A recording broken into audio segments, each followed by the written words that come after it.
warahmatullahi wabarakatuh. Terima kasih atas kesempatannya. Nama saya Arandia Musitaba, NIM 2018-210-133. Di sini saya akan mempresentasikan metodologi penelitian saya yang berjudul Pengaruh Likuiditas, Solvabilitas, Aktivitas Perusahaan terhadap Profitabilitas Perusahaan perusahaan manufaktur yang terdaftar di Bursa Efek Indonesia pada tahun 2017 sampai 2019.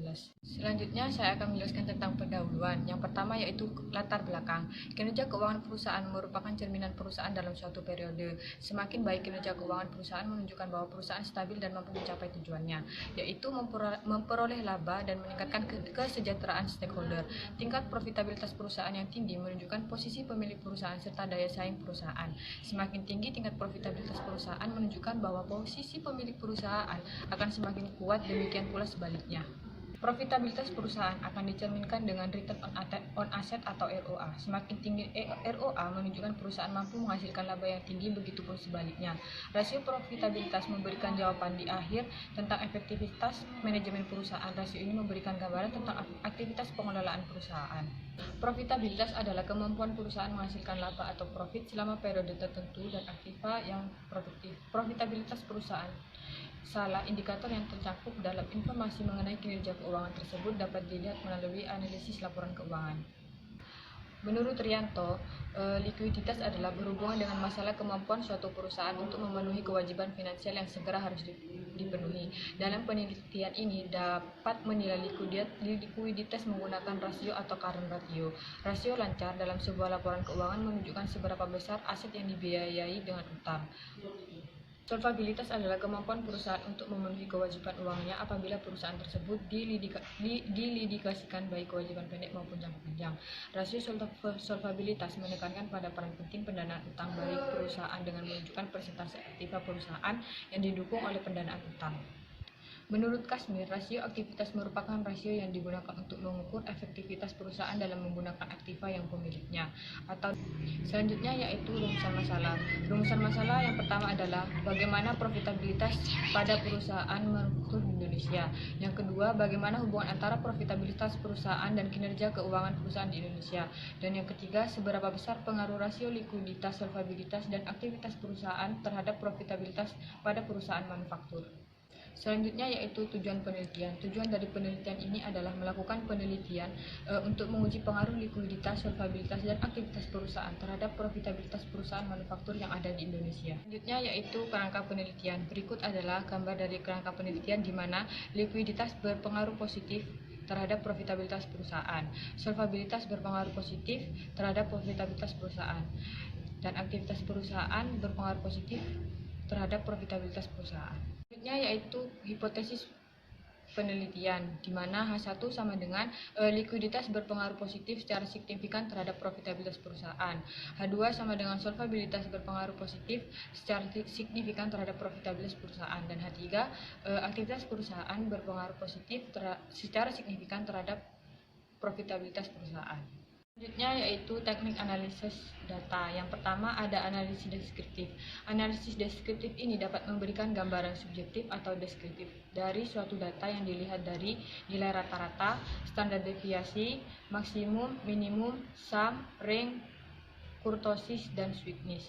Analisis ini digunakan untuk memperoleh gambaran umum variabel-variabel pengamatan yaitu likuiditas, solvabilitas, dan aktivitas perusahaan. Yang kedua, analisis uji hipotesis. Analisis uji hipotesis menggunakan metode multiple regression analysis dengan metode persamaan sebagai berikut.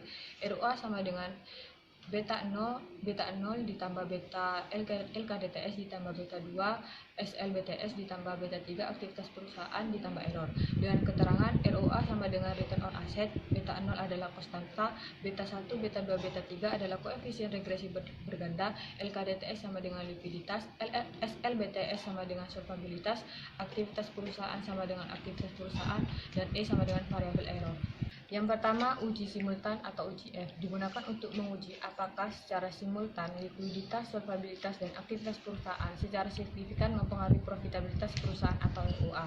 Yang pertama, perumusan hipotesis statistik. H0 sama dengan beta 1 sama dengan beta 2 sama dengan beta 3 sama dengan 0. Yang artinya secara simultan likuiditas, solvabilitas, dan aktivitas perusahaan tidak berpengaruh secara signifikan terhadap profitabilitas perusahaan.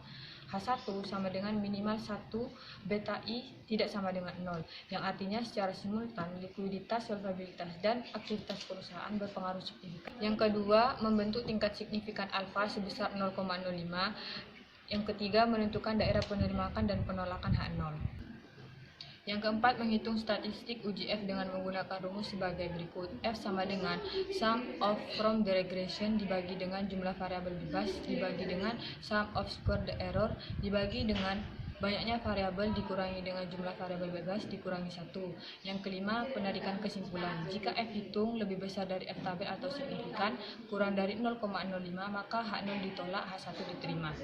Yang keenam, ada koefisien determinasi digunakan untuk seberapa besar kemampuan model menerangkan variasi ROA atau dapat ditarik besar kontribusi likuiditas, solvabilitas, dan aktivitas perusahaan secara simultan mempengaruhi ROA.